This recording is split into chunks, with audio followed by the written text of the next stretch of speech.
The Fabelmans is out in the theaters right now, guys. It's directed by Steven Spielberg. It's semi-autobiographical. Here's what you need to know. Is it a good movie? Yes, it is. It's a very good movie. Now, what you also need to know is that it's a little bit slow to get going, but it's kind of interesting because it's kind of like, well, these are events from Spielberg's life, right? I feel like I'm kind of like peeking behind the curtain, and should I be watching this kind of stuff? Because it's obviously based on his family, right? His home life growing up and stuff like that. But it also goes in to deal with his trials and tribulations. Is that what it's called? Anyway, him growing up, loving film and trying to use it as an art form to express himself. And of course, then he runs into anti-Semitism along the way and stuff like that. Just trying to learn what it is to be like a young man. And then he's got family problems. His mother's kind of not happy. She's depressed all the time. And it's very interesting how that all kind of plays out. Like the casting in this is phenomenal, with Paul Dano playing the father and Michelle Williams, the mother. Great performances by them. Everybody will be praising Michelle Williams.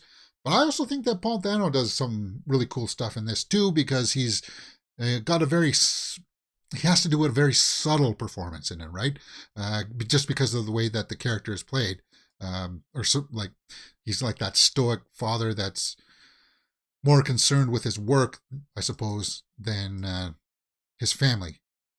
Yeah. Hirsch comes in there just as a small scene as an eccentric uncle that tells him to be in love with film. Seth Rogan is in it as a member of the family. Let's pull up the IMDb here and just round out the cast. Michelle Williams, yeah. Gabriel LaBelle plays the younger Sammy Fabelman. Sam. He always says Sam, not Sammy. But his family and everybody else calls him Sammy. He does a good job. Great job. He really carries it. Yeah, Judd Hirsch. His uncle Boris. Yeah. Paul Dano does good. Seth Rogen, very not what you would expect from a Seth Rogen kind of role. And he did good. Then you just got a bunch of people in here that are just kind of phase in and out of his life as they tell this story. Now, let's go over to the tomato meter and let's see what people are saying here. 93%, 81% by the audience. Oh, so the audience didn't like it as much as the critics, 93%. Well, the critics, I think, will be a little bit more favorable to this, because a lot of people will be like, well, it's Spielberg, it's got a good cast, it's got to be Oscar worthy, right? It's got to be, because it's Spielberg, it's got to be Oscar. Well, cinematography is spectacular. As I said, it's a little bit slow to get going. The story is interesting, and it will leave you inspired. The Fabelmans will leave you inspired to go do whatever art that you want to do. If you're a painter, somebody who writes stories, draws, works behind the camera, makes stuff, it'll leave you inspired to go out and do that stuff. And Spielberg definitely delivers for the Fabelmans, for sure. Now let's go over and take a look at some of the snapshot reviews for what people are saying about this. And over on the tomato meter, some snapshot reviews. Let's take a look here from RogerEbert.com. The experience is quintessential Spielberg. Okay, that's very quick. Yeah, it's very Spielbergian.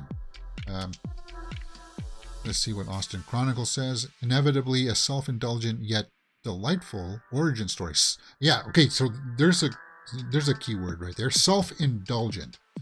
And normally that has a negative context to it, like a connotation to it, where people are like, oh, this is self-indulgent tripe. I don't know what this bones and all is all about. But anyway, the Fabelmans is, yeah, it does call for that, but it also, because it is semi-autobiographical, there's even a part in the movie where he's kind of like, don't tell anybody about this.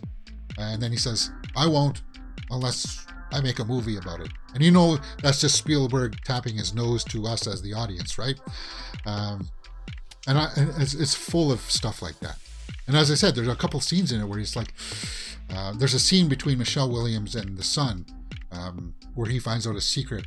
And it's kind of like, should I be paying attention to this? Like, it felt very personal. You felt that. So Spielberg did a great job of conveying that. And I think it's probably his best film in the last 10, 20 years. For me. Just for me. Because it wasn't, he wasn't trying to make a big political statement or a statement about society or anything like that. He was just, this was just kind of like chapters from his life. And once it starts going, guys, when you know it starts going, you're in it, and you're in it to the end. You won't even notice the time, the run time. What was that run time there? 2 hours and 30 minutes. Yeah. But it is a little bit slow when they're the younger kids, just because he just wants to establish the tone. And he kind of, self-indulgent a little bit with that stuff. It could have been a little bit shorter, I suppose, but that's only like a minor gripe because it is Spielberg. Let's see if I can find a bad review here. Somebody who didn't like it. Because I like to get all the perspectives. Okay, so here's a bad one. I respect the effort and it has nice moments, but as a whole, the film rang flat, and most of the endearing sections felt phony and inauthentic rather than moving. Well, that's just somebody's opinion about perhaps the Spielbergianisms in it. Here's another bad one. The Fabelmans is going to charm and delight a lot of people deservedly. Still, it was a treat too cloyingly sweet for my palate. So maybe it was a little too over the top for some people, but overall, it was a good movie, and I would say that it was probably Michelle Williams might get a nomination for this. But you know who, as I said, who else should get a nomination for acting in this was Gabriel LaBelle, Sammy Fabelman, our main character, because he's kind of at certain points he's kind of like the voice in between Paul Dano and Michelle Williams, the parents. Yeah. And then he's got interactions with his family as well, his sisters.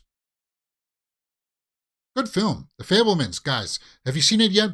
Overall, guys, I would have to say that it was a 9 out of 10 for me, for The Fabelmans. What do you guys think? Let me know in the comments below. Go and see it in the theater if you can, because this is another movie where, just like Glass Onion, Knives Out 2, there are moments in it where everybody in the theater will be laughing, going, oh yeah, because it was funny.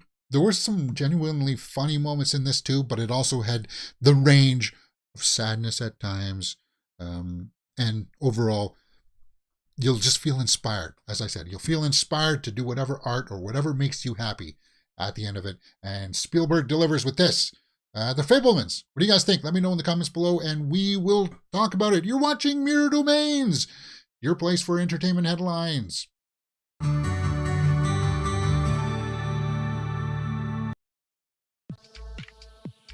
Okay.